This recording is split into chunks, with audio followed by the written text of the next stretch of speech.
never seen a DA say what somebody ain't, and the investigation has not been closed. The house is not owned by Katt Williams. It was a rental property. There was another out-of-state company that was leasing the house, and Katt Williams and Reggie Carroll were the two tenants. Stop everything, because what I'm about to reveal isn't another celebrity headline. It's a tragedy so deep, so unsettling, that it could crack the stage lights above the entire entertainment world. Ryland Cross, a man who could turn a room full of strangers into a family with a single punchline, who carried private aches and public grace, who handed out hope like it was free and endless, is gone. His life ended in a hail of shotgun blasts on a night that should have ended with laughter and late-night pancakes. But the real story isn't the gunfire. It's what followed. The cleanup, the quiet hands, the redactions, the doors that shut before anyone could ask the right questions. And tonight, Colby Hale, Ryland's brother in comedy, his brother in blood, steps into the light. With trembling hands and fire in his voice, Colby lays out what he says the powerful have tried to bury. He insists the shooting wasn't random, wasn't a hot-headed mistake. He says it was planned. And the most chilling part, the headliner at the center of whispers, the marquee name Calder Wynn, was publicly cleared before the investigation even began. Ask yourself, when have you seen a district attorney step to a podium and declare someone uninvolved while the crime scene chalk is still wet? Colby says this isn't justice. It's choreography, a choice made in boardrooms rather than courtrooms. He claims draft police summaries were altered, that a security clip evaporated like fog under bright lights, that Ryland's family faced a parade of hushed threats and polite envelopes. And then comes the aftershock. Ryland himself, in pages pulled from a private, dog-eared journal, left words that land like dropped glass. He believed his time was running out. This isn't just tragedy. This is betrayal. A brother traded to protect money, myths, and names too big to burn. Tonight, the truth is dragged onto the stage. The cameras fade in, the lights dim, and the air goes thin. Because what Colby lays down isn't gossip. It's a wound torn open in front of millions. He begins with the detail everyone else tried to smother. He says he saw field notes, not the polished release that smiled for the press. In those notes, a black SUV idled near the venue minutes before the blasts. The plate traced back to someone on Calder Wynn's protection staff. When the summary reached the public, that line had vanished like ink washed from a page. Colby's voice shakes. That's not an accident. That's a cover. The live audience inhales. The chat detonates. Far from comedy, this is blood, and everyone watching feels the temperature drop. Then comes the clip. Colby says a grainy camera across from a gas station caught it all. The SUV easing in, a door opening, a tall figure stepping out. Not Calder, but someone who walks the shadows around him. That clip, Colby says, never entered evidence, never got submitted to a jury, never earned a nod from the DA's office. Why? Because Colby says some people needed Calder cleared fast. Because too many big names had too much to lose if it stayed threaded to the headlines. This is where sorrow turns heavy. Ryland's family, already drowning, got calls days after the funeral. A woman's voice, clipped and calm, said, "Stop asking questions.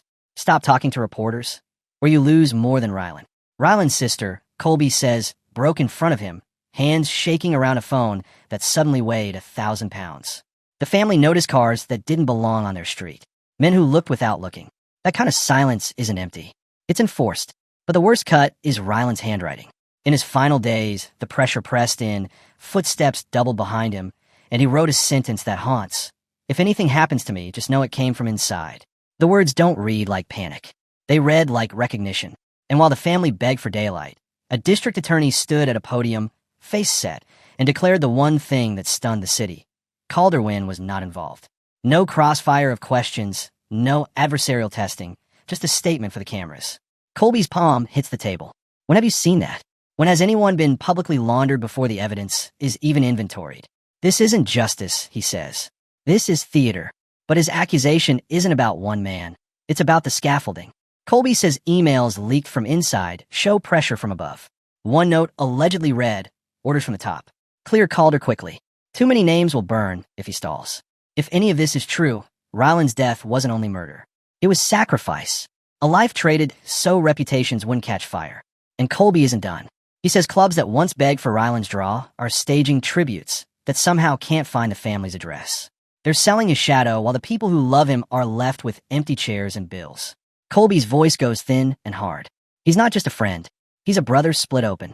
They killed him twice, he says, once with shells, once with stories. The audience sits in the kind of silence that makes the air feel heavy. No laughs, no applause, just a hush that aches. This isn't a set. It's an exposure. Colby is risking everything to drag a shape into light. And that shape, the one traced by his grief and rage, is darker than anyone wanted to admit. Ryland Cross, he insists, wasn't caught in a random storm. He was erased because he knew too much. He was quieted because his existence threatened a myth. This isn't an hour of entertainment. It's a broadcast eulogy with teeth. He stares into the lens. If they can do this to Ryland, they can do it to anybody. Don't let them bury the truth. Phones glow. Comments blaze. The line echoes. They killed him twice. That's the start, not the end. Not closure, not peace, questions. Shadows. The smell of smoke. Colby leans in. This isn't just about Ryland, he says, words weighted like anchors. It's about power. It's about an industry that decides who gets protected and who gets paved over. Then he lifts the first bomb, a stack of printed emails, stamped and stiff, that looks like office noise until he reads them aloud. The studio jawline drops. One note, allegedly from inside. We cannot let this case spread.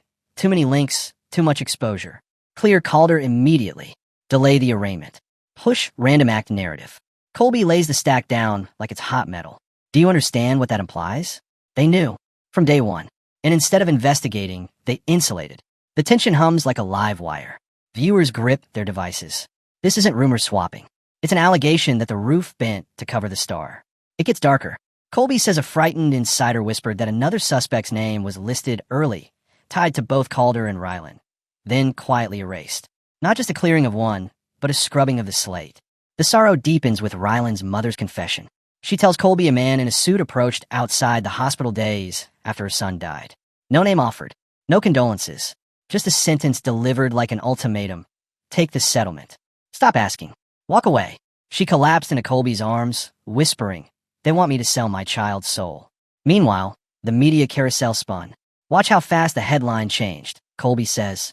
Watch how quickly Ryland's name slid into the crawl. That's not coincidence. That's steering. Then he drags money into the light.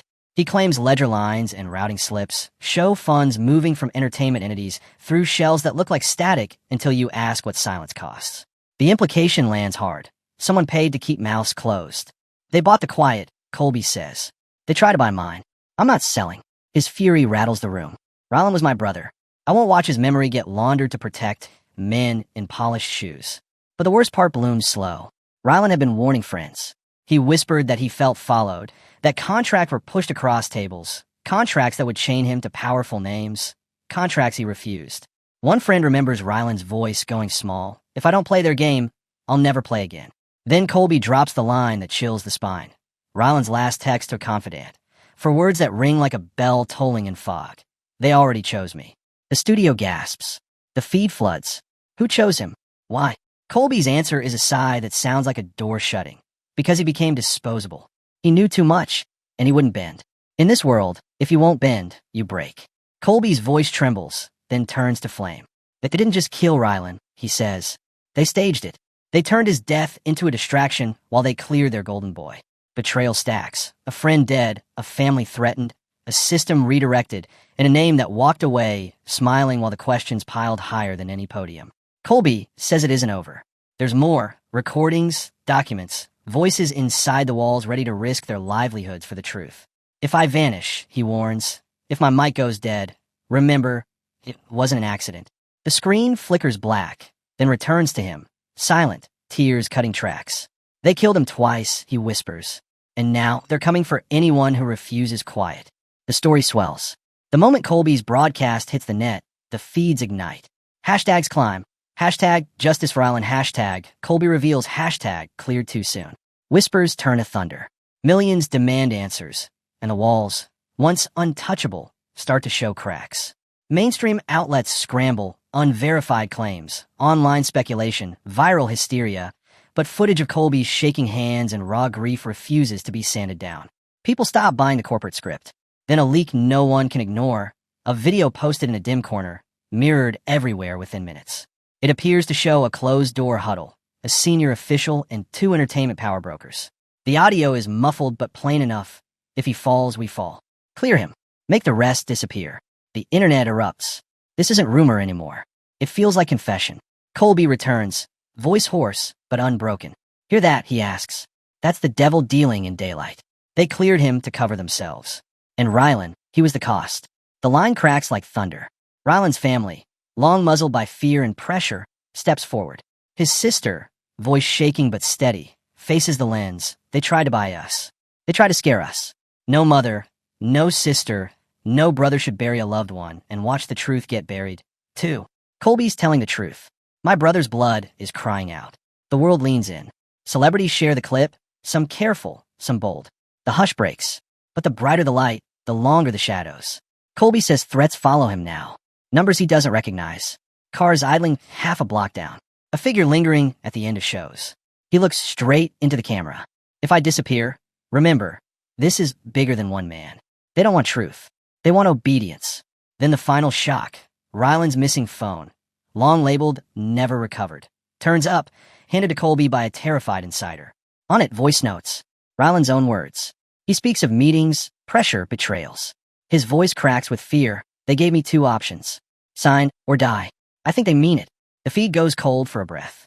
The internet shakes. This is no longer theory. It's a voice from the edge. The fallout is seismic. Protesters flood courthouse steps. Fans demand that Calder answer questions in broad daylight. Petitions for an outside review rack up millions of signatures. The structure sways. Amid the chaos, one image cuts deepest. Colby holding Rylan's journal, hands trembling as he reads. If I don't make it, remember me not as a victim, but as a man who stood up when the wolves circled. The studio stills. Hearts break in living rooms around the world. This isn't entertainment. It's an open casket for a system. A man gone. A structure twisted. A legacy of laughter turned to salt water. But grief grows teeth. Colby vows not to stop. Not for threats, not for offers, not for sleep. He swears to drag every shadow into noon. You can silence a man, he says, but not the truth. And Rylan's truth is going to light this whole rotten web on fire. The pushback begins.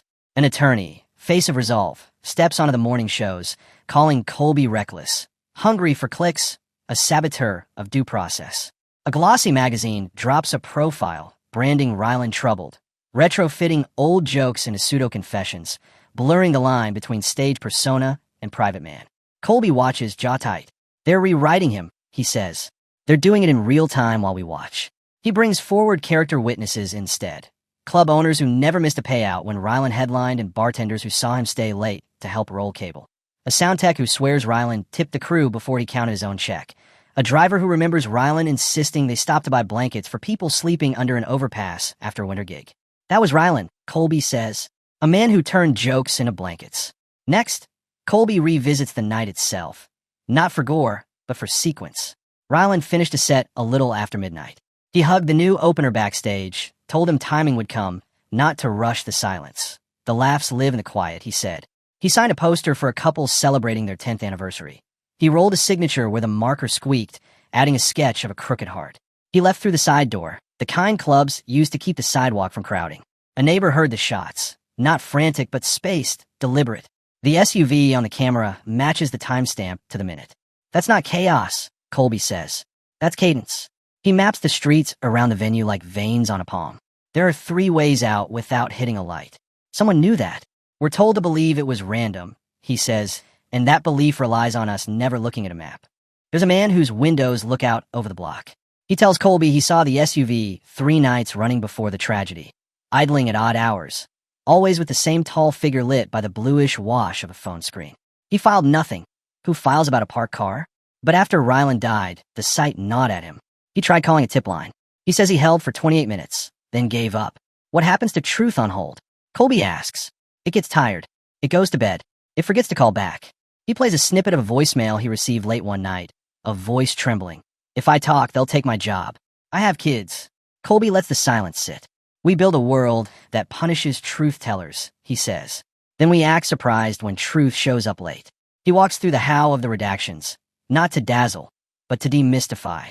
Documents don't black themselves out, he says. Clips don't fail to attach by coincidence. People make choices. He talks about the digital fingerprint of edits, version histories, metadata, names that appear in the fine print of who touched what, when. He doesn't read out names on air. He says he sent them to people who know how to protect witnesses and store evidence like it's oxygen.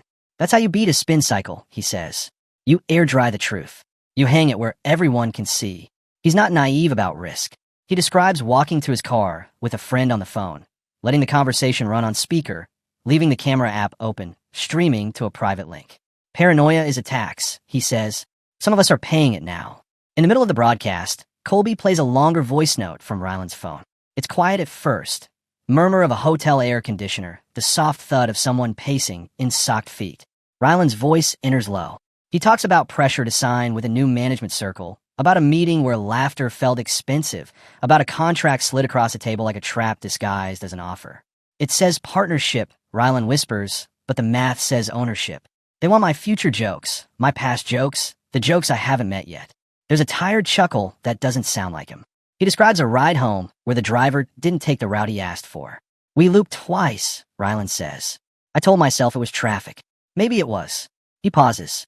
I'm probably being dramatic. Papers rustle. A faraway siren threads the room. If you're hearing this, he says, and his voice breaks, I guess I was right to be. Colby doesn't translate the emotion. He lets it hit. We were told to move on. He says finally. We were told to respect the process. But respect is earned. Process is a shape. It can be bent. He returns to the map again, laying out the corridors of influence. Who books which theaters, who funds which festivals, which public faces share private backers. He asks a simple question. Who benefits if Ryland disappears? And who benefits if Calder stays untouchable? Not because every benefit is a smoking gun, but because every gun has a supply chain. Follow outcomes, he says. Outcomes are breadcrumbs with bank accounts. A veteran detective, retired now, calls in under a shielded ID. He doesn't speak about this case. He speaks about patterns, how speed is a tool, how certainty can be weaponized, how saying cleared early creates a narrative gravity that pulls every later fact into its orbit. You've seen it, the detective says, voice rough as gravel. We all have. He talks about the second killing, the killing of memory, when the victim's story is rewritten by people who never met them, when awkward facts are shaved off to keep a tidy story. Families drown twice, he says. Once in sorrow, once in spin. The call ends. Colby stares at the waveform pulsing on his screen. Ryland deserved better than a tidy story, he says. He deserved the mess of truth. The protests grow. Someone projects Ryland deserved daylight across the DA's office facade. At night, candles bead along the sidewalk. People bring old ticket stubs and fold them into paper cranes that line the courthouse steps. A club in Milwaukee plays Ryland's first ever recorded set over the speakers before their open mic night. The room laughs in the wrong places because time has changed the joke, but still the room laughs. That's the thing about good men, Colby says. Even when they're gone, they keep teaching timing. A rival comic posts a long thread arguing that grief should be private and processes left alone. Colby doesn't reply. He keeps telling the story, slow, relentless, careful with facts, generous with doubt, merciless with lies. Then the counterpunch. A glossy, exclusive claims to reveal Ryland's flaws. It stitches together out-of-context texts and frames insomnia as instability. The article ends with a tone of tragic inevitability, as if the cruel ending sprang from seeds planted by the victim. Colby reads 2 lines aloud and lets them hang. That's the autopsy of a reputation, he says, not a search for truth. He calls Ryland's doctor, who won't speak on camera but provides a written statement. Yes to anxiety and sleeplessness. They come with touring. No to violence. Yes to treatment. No to self-harm. He asked for help when he needed it, the doctor writes. That is strength. Colby returns, again and again, to the people who built their lives around a good man's laughter. A hotel concierge remembers Ryland learning her kid's name and sending tickets. A janitor recalls how Ryland folded chairs after a charity gala because the staff looked exhausted. A line cook from a greasy spoon remembers him leaving a tip and a note. You kept us alive tonight.